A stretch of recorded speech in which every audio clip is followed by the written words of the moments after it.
I'm Karen Eber Davis, and I'm talking with Jen Filla, a prospect research fundraising expert. And we're here to answer your CEO questions about buying prospect research expertise for your nonprofit.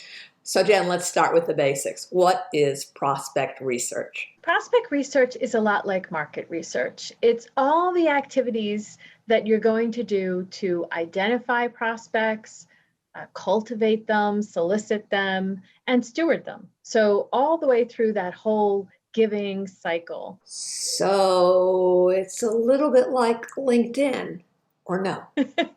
Well, yes and no. Absolutely. LinkedIn is this treasure trove of information that people self report, mostly about their careers, but then also sometimes interests like nonprofit board memberships or volunteer. But there's a big difference between, let's say you're going to go on a meeting and you go out to LinkedIn, you want to check out the person, know a little bit about them, especially what they've put out in the public space before you go on that meeting. That's just, standard due diligence for business meetings. But prospect research is a whole methodology. So when you do prospect research, or when we do prospect research, what we're doing is, even with an initial assessment of a prospect, we're taking a look. What is the philanthropic activity of this person as a whole? Do they have a family foundation? Do they volunteer? Do they give to other organizations? What do they do with our organization? And then also an assessment of capacity. So how capable are they of giving a gift? And that wealth assessment can be really complex because people make wealth in a million different industries. You're right, Jen. There's nothing like that on LinkedIn. But that raises another issue. I choose what I put on LinkedIn. I'm concerned about privacy. My donors may not like me digging around in their information.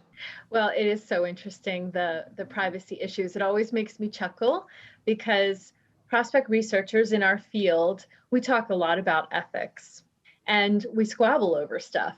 So I'll give you an example of how into the weeds we get. We are concerned about using only public information.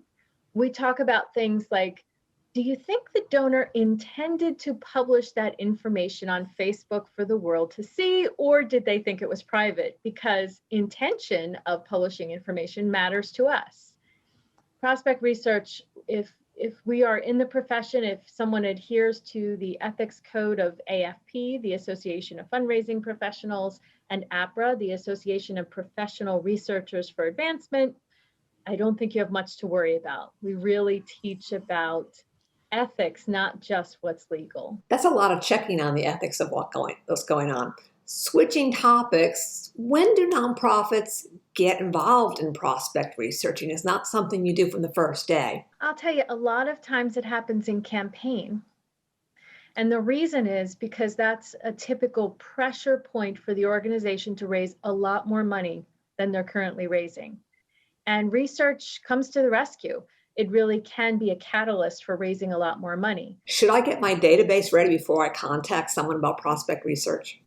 Those databases, the bane of our existence. They're fabulous. They move us forward, but they're always a problem.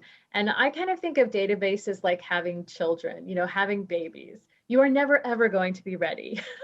So you just have to do it. So I would say that you never need to be held up from your database. I'm imagining people watching this video saying, we can't afford a full-time prospect researcher. What are my options? Say I'm in a medium-sized shop. What can I do? Yeah, or even a tiny nonprofit can benefit from prospect research where there's just a development director. And what I found is that you can do it a number of different ways. So it depends on your goal. Like the biggest difference probably is, what am I going to do when I have good prospects? When I have prospects who can give larger gift amounts than they're giving to me now. If what I'm going to do is ask for the next larger gift, a cash gift in that year, then I'm sure I can work within my staffing. Maybe there's an executive assistant or a development assistant who has an interest, or a database administrator who has an interest, who can help me. If I'm looking to really ask for multi-year campaign gifts, push the edge to much higher gifts like 50,000, 100,000, and especially pledges, then I probably need some outsourced research. Jen, I've identified someone in-house who I'd like to have know more and be our lead person on prospect research right now. What can you do to help me? I actually developed a course at the Prospect Research Institute, and it's called the Essentials for Successful Fundraising Research. And it came out of some private training I had done for a development assistant. They were in campaign, and it's a sampler course. So instead of trying to turn your development assistant into a top-rated prospect researcher who might then leave you for a higher paid job, you're giving your development assistant the key concepts and skills and resources for all the different aspects. Thank you, Jen. The internet is a warren of rabbit holes and troll dens.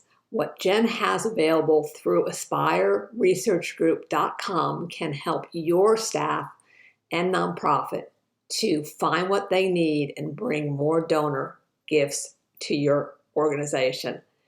CEOs, if you would like to know more, there's information about Jen in the notes below. And if you like this video, please share it with a friend who is curious about prospect research.